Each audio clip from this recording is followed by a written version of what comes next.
यहाँ पर आप लोग लॉजिक देख सकते हैं, जैसा कि मैंने कल के एनालिसिस वीडियो के अंदर कहा था। आप लोग देख सकते हैं ये जो लेवल दिया था 49,128 का, देख सकते हैं इसी लेवल से क्या लिया गया, रेजिस्टेंस लिया गया और इतना बड़ा डाउनफॉल देखने को मिला। तो जिन लोगों ने कल के एनालिसिस वाला वीडियो को फॉलो किया होगा वो लोग आज के दिन बैंक निफ्टी के अंदर बढ़िया प्रॉफिट को बनाया होगा। लाइव प्रूफ आप लोगों के सामने है। देखिए, मैं आप लोगों को यहाँ पर कोई भी झोला छाप जैसे आप लोगों को ऑप्शन चेन या फिर डेटा नहीं दिखाता हूँ, सिर्फ मैं आप लोगों को टेक्निकल चार्ट के ऊपर ही लेवल को दिखाता हूँ। अब आप लोग कल के दिन किस तरीके से ट्रेड करना है आप लोगों को बिल्कुल ध्यान से देखना। लॉजिक के साथ बताऊँगा कौन कौन सा लेवल इंपॉर्टेंट रह सकती है आप लोगों को कल के दिन ट्रेड करने के लिए। अगर आप लोगों को वीडियो इन्फॉर्मेटिव लगे तो लाइक कर देना, चैनल पर नए हो तो सब्सक्राइब भी कर लेना और साथ ही साथ दोस्तों में वीडियो को ज़्यादा से ज़्यादा शेयर करना। अब चलो बिना देरी करते हुए हम कल का ट्रेड प्लान कर लेते हैं। अब आप लोग लेवल को बिल्कुल ध्यान से देखना। मान लो कि अगर कल के दिन बैंक निफ्टी यहाँ पर फ्लैट खुल जाती है तो ऐसे कंडीशन में आप लोगों को यहाँ पर क्या करना चाहिए। यहाँ पर कंडीशन क्या होगा,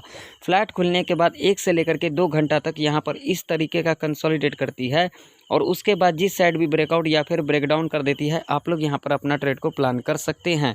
अब मान लो कि अगर कल के दिन बैंक निफ्टी इस लेवल के ऊपर गैप अप ओपनिंग ले लेती है जो कि लेवल है 49,052 का। अगर इस लेवल के ऊपर गैप अप ओपनिंग ले लेती है तो यहाँ पर कॉल की एंट्री कैसे बनेगा। पहला कंडीशन को ज़रा ध्यान से समझना। गैप अप ओपनिंग लेने के बाद जो पहला 30 मिनट का कैंडल होगा यानी कि बुलिश कैंडल होगा, जब नेक्स्ट कैंडल इसके हाई को यहाँ पर ब्रेकआउट कर देती है और इसके हाई के ऊपर क्लोजिंग दे देती है, तब आप लोग यहाँ पर सेफ कॉल बाय कर सकते हैं और टारगेट यहाँ पर 100 से लेकर के 200 पॉइंट तक का रह सकता है। दूसरा कंडीशन यहाँ पर क्या होगी, गैप अप ओपनिंग लेने के बाद जब इस लेवल पर दोबारा रिट्रेसमेंट करने आती है और रिट्रेसमेंट करने के दौरान ये जो पहले का यहाँ पर हाई होगा, यहाँ पर रिट्रेसमेंट जब करने आएगी अगेन इस हाई को यहाँ पर ब्रेकआउट कर देगी, तब आप लोग यहाँ पर सेफ कॉल बाय कर सकते हैं और टारगेट यहाँ पर 100 से लेकर के 150 तक का रह सकता है। तीसरा कंडीशन यहाँ पर क्या होगी, गैप अप ओपनिंग लेने के बाद कम से कम 1 घंटा तक इस लेवल के ऊपर इस तरीके का कंसोलिडेट करती है और उसके बाद जब इस रेंज को यहाँ पर ब्रेकआउट कर देगी तब आप लोग यहाँ पर सेफ कॉल बाय कर सकते हैं, या फिर इस रेंज को जब यहाँ पर ब्रेकडाउन कर देगी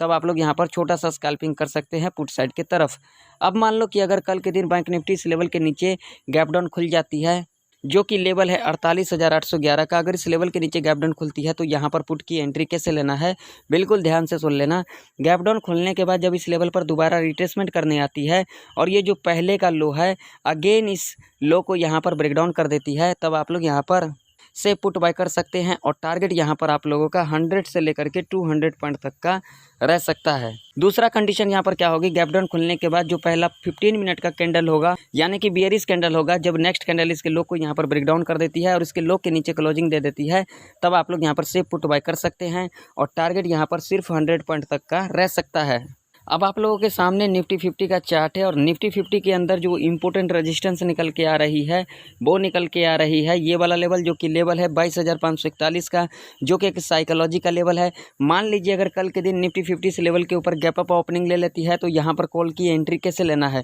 पहला कंडीशन यहाँ पर ध्यान से समझ ले। गैप अप ओपनिंग लेने के बाद जो पहला 15 मिनट का कैंडल होगा यानी कि बुलिश कैंडल होगा, जब नेक्स्ट कैंडल इसके हाई को यहाँ पर ब्रेकआउट कर देती है और इसके हाई के ऊपर क्लोजिंग दे देती है, तब आप लोग यहाँ पर सेफ कॉल बाय कर सकते हैं और टारगेट यहाँ पर 50 से लेकर के 80 पॉइंट तक का रह सकता है। दूसरा कंडीशन यहाँ पर क्या होगी, गैप अप ओपनिंग लेने के बाद जब इस लेवल पर दोबारा रिटेस्ट करने आती है और इस तरीके का पैटर्न को फुलफिल करती है, तब आप लोग यहाँ पर सेफ कॉल बाय कर सकते हैं और टारगेट यहाँ पर 50 से लेकर के 100 पॉइंट तक का रह सकता है। तीसरा कंडीशन यहाँ पर क्या होगी, गैप अप ओपनिंग लेने के बाद फर्स्ट आवर के टाइम पर यहाँ पर इस तरीके का कंसोलिडेट करती है और नेक्स्ट आवर के टाइम पर जिस साइड भी ब्रेकआउट या फिर ब्रेकडाउन कर देती है आप लोग यहाँ पर अपना ट्रेड को प्लान कर सकते हैं। अब मान लीजिए अगर कल के दिन निफ्टी 50 यहाँ पर फ्लैट खुल जाती है तो ऐसे कंडीशन में आप लोगों को यहाँ पर क्या करना होगा, फ्लैट खुलने के बाद अप्रोक्सीमेट 1 घंटा तक यहाँ पर इस तरीके का कंसोलिडेट करती है और उसके बाद जिस साइड भी ब्रेकआउट या फिर ब्रेकडाउन कर देती है आप लोग यहाँ पर अपना ट्रेड को प्लान कर सकते हैं। अब मान लो कि अगर कल के दिन निफ्टी 50 लेवल के नीचे गैप डाउन खुल जाती है जो कि लेवल है